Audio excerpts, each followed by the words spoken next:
ಸಿಹಿ ಗೆಣಸನ್ನು ಬಳಸ್ಕೊಂಡು ಏನಾದರೂ ಡಿಫ್ರೆಂಟ್ ಆಗಿರೋ ರೆಸಿಪಿ ಟ್ರೈ ಮಾಡಬೇಕು ಅಂತ ಇದ್ದರೆ ನೀವು ಖಂಡಿತವಾಗ್ಲೂ ಈ ರೆಸಿಪಿನ ಟ್ರೈ ಮಾಡ್ಬೋದು. ತುಂಬಾ ರುಚಿಯಾಗಿರುತ್ತೆ, ಮಕ್ಳಿಗೂ ಸಹ ತುಂಬಾ ಇಷ್ಟ ಆಗುತ್ತೆ. ಬನ್ನಿ ಹಾಗಿದ್ರೆ ಸಿಹಿ ಗೆಣಸನ್ನು ಬಳಸ್ಕೊಂಡು ಇವತ್ತು ಜಾಮೂನ್ ಹೇಗೆ ಮಾಡೋದು ಅಂತ ನೋಡೋಣ.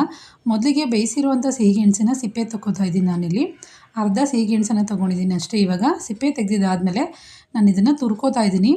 ಮ್ಯಾಶ್ ಮಾಡಿದಾಗ ಸಣ್ಣ ಸಣ್ಣ ಗಂಟುಗಳು ಉಳ್ಕೋತವೆ, ಹಾಗಾಗಿ ನಾನು ಈ ಥರ ಮ್ಯಾಶ್ ಮಾಡ್ಕೊಂಡಿದ್ದೀನಿ. ಈ ಥರ ಮಾಡ್ಕೊಳ್ಳೋದ್ರಿಂದ ನಮಗೆ ಸಣ್ಣ ಸಣ್ಣ ಪೀಸಸ್ ಏನು ಉಳ್ಕೊಳ್ಳೋದಿಲ್ಲ, ನೀಟಾಗಿ ಮ್ಯಾಶ್ ಆಗುತ್ತೆ, ಹಾಗಾಗಿ ತುರ್ಕೊಂಡಿದ್ದೀನಿ. ಇವಾಗ ಇದಕ್ಕೆ ನಾನು ಹಾಲಿನ ಪುಡಿ ಹಾಕ್ಕೋತಾ ಇದ್ದೀನಿ. ಇದಕ್ಕೆ ಇಷ್ಟೇ ಕ್ವಾಂಟಿಟಿ ಅಂತ ಏನು ಹೇಳೋಕ್ಕಾಗಲ್ಲ, ನಮಗೆ ಅಂಟಿಲ್ಲದೆ ಇರೋಂಥ ಒಂದು ಡೋ ಫಾರ್ಮ್ ಆಗಬೇಕು. ಅಲ್ಲಿವರೆಗೂ ಎಷ್ಟು ಬೇಕಾಗುತ್ತೋ ನೋಡಿಕೊಂಡು ನೀವು ಹಾಲಿನ ಪುಡಿನ ಸ್ವಲ್ಪ ಸ್ವಲ್ಪನೇ ಹಾಕ್ಕೊಂಡು ಒಂದು ಸಾಫ್ಟ್ ಆಗಿರೋ ಡೋನ ರೆಡಿ ಮಾಡ್ಕೋಬೇಕಾಗುತ್ತೆ. ಇಷ್ಟೇ, ಇದಕ್ಕೆ ಬೇಕಾಗಿರೋ ಇಂಗ್ರೀಡಿಯೆಂಟ್ ಬೇಯಿಸಿರೋ ಗೆಣಸು, ಹಾಲಿನ ಪುಡಿ ಹಾಗೆ ಬೆಲ್ಲ. ನೋಡಿ ಈ ಥರ ಒಂದು ಸಾಫ್ಟು ಡೋನ ರೆಡಿ ಮಾಡ್ಕೊಂಡಿದ್ದೀನಿ. ಇವಾಗ ಜಾಮೂನ್ಗೆ ಬೇಕಾಗಿರುವಂಥ ಪಾಕನ ರೆಡಿ ಮಾಡ್ಕೊಳ್ಳೋಣ. ನೀವು ಬೇಕಿದ್ರೆ ಸಕ್ಕರೆ ಬಳಸ್ಬೋದು. ನಾನಿಲ್ಲಿ ಬೆಲ್ಲ ಹಾಕೋತಾ ಇದ್ದೀನಿ. 1 ಕಪ್ ಆಗೋಷ್ಟು ಬೆಲ್ಲದ ಪುಡಿ ಹಾಕ್ಕೊಂಡು ಒಂದು ಅರ್ಧ ಗ್ಲಾಸಷ್ಟು ನೀರನ್ನು ಹಾಕ್ಕೊಂಡು ಬೆಲ್ಲ ಎಲ್ಲ ಚೆನ್ನಾಗಿ ಕರಗಬೇಕು. ನಮಗೆ ಒಂದೆಳೆ ಪಾಕ ಎಲ್ಲ ಏನೂ ಬೇಕಾಗಿಲ್ಲ, ಜಸ್ಟ್ ಸ್ವಲ್ಪ ಅಂಟು ಪಾಕ ಥರ ಬಂದರೆ ಸಾಕಾಗುತ್ತೆ. ಒಂದು ಸ್ವಲ್ಪ ಏಲಕ್ಕಿನ ಕುಟ್ಟಿ ಹಾಕ್ಕೊಂಡಿದ್ದೀನಿ. ಇವಾಗ ಈ ಪಾಕನ ತಣ್ಣಗಾಗೋದಕ್ಕೆ ಬಿಟ್ಬಿಡೋಣ.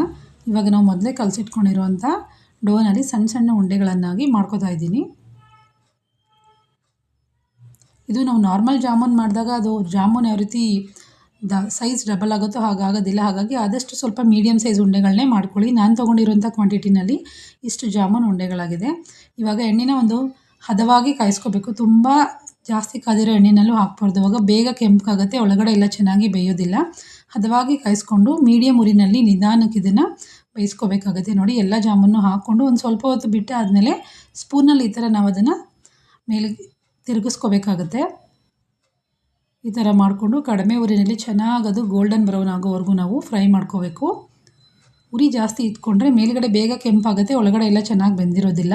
ಸೊ ಕಡಿಮೆ ಉರಿ ನೋಡಿ ಈ ಥರ ಬಣ್ಣ ಬರೋವರೆಗೂ ಕಡಿಮೆ ಉರಿನಲ್ಲಿ ಚೆನ್ನಾಗಿ ಫ್ರೈ ಮಾಡಿಕೊಂಡ್ರೆ ಗೆಣಸಿನ ಜಾಮೂನ್ ರೆಡಿ ಆಗುತ್ತೆ. ಇವಾಗ ಸಕ್ಕರೆ ಪಾಕನ ನಾನು ಒಂದು ಅಗಲವಾಗಿರೋ ಪಾತ್ರೆಗೆ ಹಾಕ್ಕೊಂಡು ಅದಕ್ಕೆ ನಾವು ಮಾಡಿಟ್ಟಿರುವಂಥ ಜಾಮೂನ್ ಹಾಕ್ತಾಯಿದ್ದೀನಿ. ನೋಡಿ ಒಂದೇ ಒಂದು ಕ್ರ್ಯಾಕು ಸಹ ಇಲ್ಲ, ಎಷ್ಟು ಚೆನ್ನಾಗಿದೆ. ಟೇಸ್ಟು ಸಹ ನಾವು MTR ಜಾಮೂನ್ ಮಿಕ್ಸಲ್ಲಿ ಮಾಡಿರೋ ಥರನೇ ಟೇಸ್ಟ್ ಬರುತ್ತೆ. ಒಂದು 10 ನಿಮಿಷ ಬಿಟ್ಟರೆ ಅದು ಪಾಕನೆಲ್ಲ ಹೀರ್ಕೊಂಡು ಚೆನ್ನಾಗಿ ಸಾಫ್ಟ್ ಆ್ಯಂಡ್ ಜ್ಯೂಸಿಯಾಗಿರುತ್ತೆ. ನೀವು ಸಹ ಈ ಸೀಸನಲ್ಲಿ ಗೆಣಸಿನ ಜಾಮೂನ ಒಂದ್ಸಲ ಟ್ರೈ ಮಾಡಿ. ಟೇಸ್ಟ್ ಇಷ್ಟ ಆದರೆ ವಿಡಿಯೋಗೊಂದು ಲೈಕ್ ಮಾಡಿ, ಹಾಗೆ ನನ್ನ ಚಾನಲ್ನ ಸಬ್ಸ್ಕ್ರೈಬ್ ಮಾಡ್ಕೊಳ್ಳಿ. ಇದೇ ರೀತಿ ಸಿಹಿ ಗೆಣಸನ್ನು ಬಳಸ್ಕೊಂಡು ನಾವು ಒತ್ತು ಶಾವಿಗೆನೂ ಸಹ ಮಾಡ್ಕೊಬೋದು. ಆ ವಿಡಿಯೋನೂ ಸಹ ನಮ್ಮ ಚಾನಲಲ್ಲಿದೆ. ಅದರ ಲಿಂಕ್ನ ಡಿಸ್ಕ್ರಿಪ್ಷನಲ್ಲಿ ಹಾಕಿರ್ತೀನಿ, ಖಂಡಿತವಾಗ್ಲೂ ಒಂದ್ಸಲಿ ಚೆಕ್ ಮಾಡಿ. Thank you for watching.